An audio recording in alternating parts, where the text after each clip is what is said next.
Dr. Todd Ellerin, Chief of Infectious Diseases at South Shore Health. Good to see you, Doctor. Hey, Dr. T. How you doing? So we've been talking for days about the rising levels of COVID in local wastewater, which is really an honest indicator. So do you think the risk of infection is higher in Boston, for example, right now than any other community?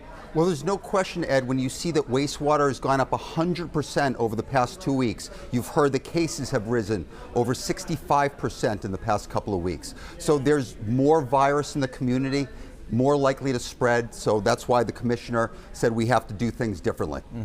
We had an alert today from Boston health officials, and it mentions the risk of infection on public transportation specifically.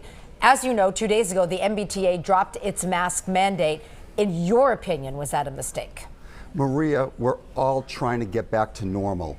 And I understand what the MBTA did. I have a vision of traveling in the near future without masks, but the problem is cases are going up.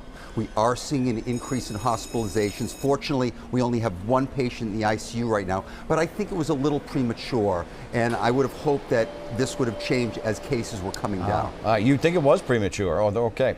So, Dr. T, you have been willing to share your personal choices in the past, and we greatly appreciate that. So let's go through a few of them. Let's do yes or no.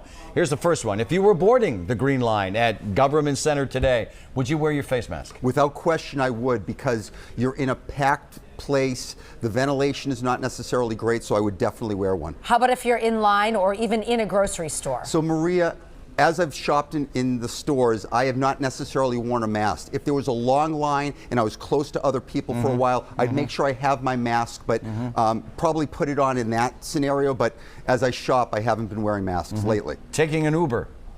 So if the Uber driver is wearing a mask, I definitely would. I generally wear a mask when I'm with an Uber driver. There have been cases when it's very warm and we have the windows open and the Uber driver is not wearing a mask.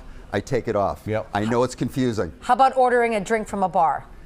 So as cases are increasing here, indoors, I would, but of course you're going to take it off when you're drinking or when you're eating. I was recently in Charleston where I was in a bar that was sort of half indoors and half outdoors. I wasn't wearing a mask. So I'm going to throw another, no pun intended, curveball here.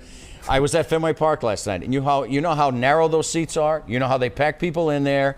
And I had a mask, but I didn't see anyone wearing a mask. And I know it's outdoors, but you're like this with people in Fenway Park. You know what I'm saying?